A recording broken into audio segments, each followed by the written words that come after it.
Различные финансовые органы Российской Федерации так и не могут определиться, разрешать им оплату в криптовалюте или нет. И вот сегодня налоговая России предложила разрешить российским компаниям расчеты в криптовалютах. Они предложили Минфину разрешить российским компаниям расчеты за экспортно-импортные операции в криптовалютах. Об этом они написали в замечании к законопроекту о цифровой валюте, которую на днях выкатили на согласование. И вот, как мы видим, пошли замечания и предложения. Несмотря на множество разногласий по регулированию криптовалют, Минфин и Центробанк солидарны в том, чтобы криптовалюты не были использованы как средство расчета. Однако же налоговики предлагают сделать для бизнеса исключение и дополнить проект закона следующим предложением. Юридическим лицам разрешается производить оплату за товары, работы, услуги по внешнеторговым договорам и получать выручку от иностранных лиц в цифровой валюте. Покупка и продажа криптовалюты за рубли должна осуществляться только через биржи, подчеркнули в Федеральной налоговой службе. На данный момент в Минфине инициативу поддержали, частично поддержали и отметили, что она требует дальнейшего обсуждения. С кем они таким образом собираются рассчитываться в криптовалюте, не совсем понятно, потому что даже если Россия легализует такие платежи, то и вторая сторона должна также легально проводить такие платежи. А пока на данный момент только Латинская Америка может назвать парочку стран, с которыми возможно проводить такие оплаты. Во-первых, конечно же, это Сальвадор, и на днях была речь о такой стране, как Гондурас. С другими же странами такое не прокатит. Вполне возможно, они собираются обходить таким образом санкции. И по поводу санкций высказался Международный валютный фонд. Он предупреждает, что Россия может майнить биткоины и другие криптовалюты, чтобы избежать санкций. На данный момент Россия является самой санкционной страной в мире. На нее наложено санкции даже больше, чем на Северную Корею. И что же имеет в виду Международный валютный фонд, когда говорит о том, что майнинг поможет уклониться от санкций? Они предполагают, что даже в случае введения нефтяного и газового эмбарго,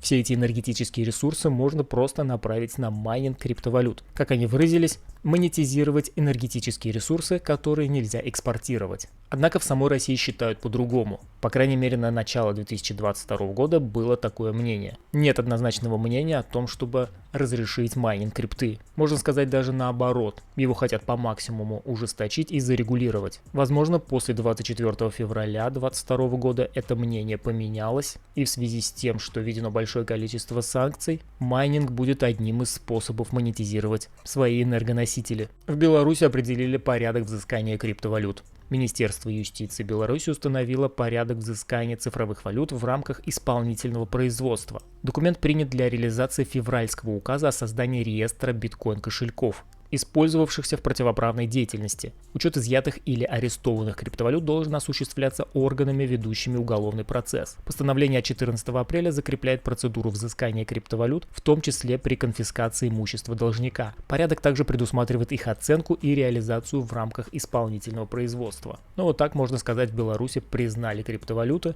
признали их в выгодном для себя положении, в том положении, что когда нужно что-то взыскать, криптовалюты, конечно же, учитываются и их рассматривают в качестве предмета изъятия. Биржа Bitfinex отключалась на 2 часа в связи со сбоем. Они отключали торговлю. Проблему удалось устранить достаточно быстро, но при этом биржа давала трейдерам всего лишь 5 минут на отмену отложенных ордеров, чтобы избежать каких-либо убытков. Вот их заявление. Произошел небольшой глюк во время обновления одного из внутренних серверов. В качестве меры предосторожности и учитывая, что на рынке не наблюдалось повышенной волатильности, мы решили приостановить торги для установления всех обстоятельств произошедшего. Последний раз такое на бирже Bitfinex было в сентябре прошлого года, тогда они останавливали торги на 3 часа. Поэтому такое у них не впервой.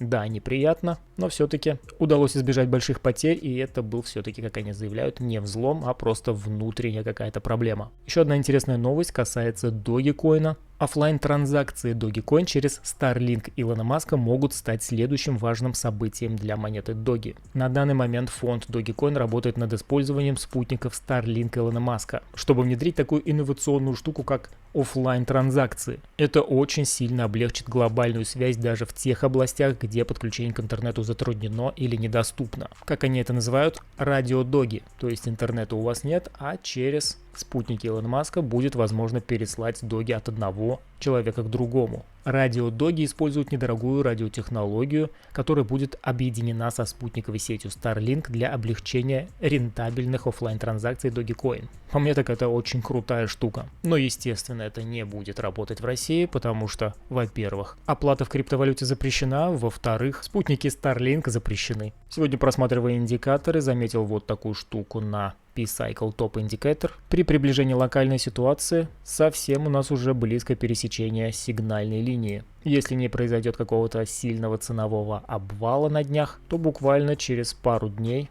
а возможно даже сегодня, потому что здесь обновлено только на 19 апреля, а сегодня у нас 20, у нас может состояться пересечение этой линии снизу вверх, что будет являться бычьим лонговым сигналом. Хоть не всегда это и отрабатывает, но это один из факторов, который дает, так сказать, небольшой плюсик в копилку возможного движения наверх. По настроениям у нас сегодня цифра 27, как и вчера, находимся в обычном страхе. Это у нас показывает индикатор индекса страха и жадности. Третий топовый кошелек продал сегодня.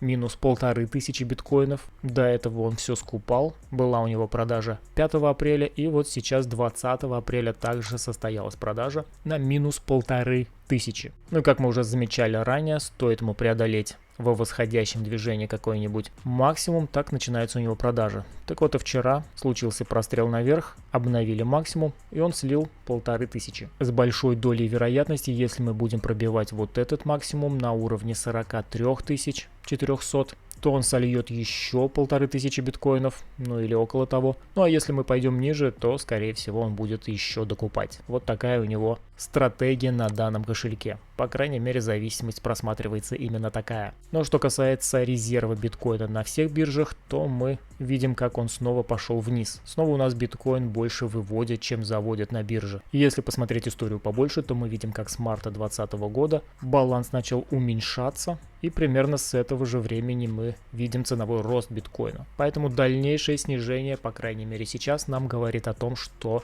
с большей вероятностью это бычий сигнал, так как на снижение резерва цена биткоина растет. И при продолжении данной тенденции, ценовая тенденция также может быть продолжена. Ну а что у нас на сегодня? За сутки как изменились лонги и шорты. Лонги практически без изменений, шорты снова увеличились. Почти плюс 5% за 24 часа. Ну и вот так это все выглядит на динамике. Больших каких-то изменений нет. Еще раз глянем график биткоина. Вчера мы отмечали, что можно покупать с текущих и расставили лимитники. Текущий ордер у нас один, получается, сработал, а вот лимитники пока не цепанули. Стоп я еще не передвигал ни в безубыток, никуда, также за началом импульса. На данный момент наиболее вероятный сценарий движения — это, возможно, коррекция и движение наверх. Либо такую большую коррекцию не дадут и просто пойдем наверх. Этот сценарий у меня в приоритете. Все, что касается более глобального сценария, ничего не изменилось со вчерашнего ролика, можете глянуть его. Благодарю тех, кто досмотрел видео до конца, подписывайтесь на канал, на Telegram, ставьте лайки, пишите комментарии, все как обычно.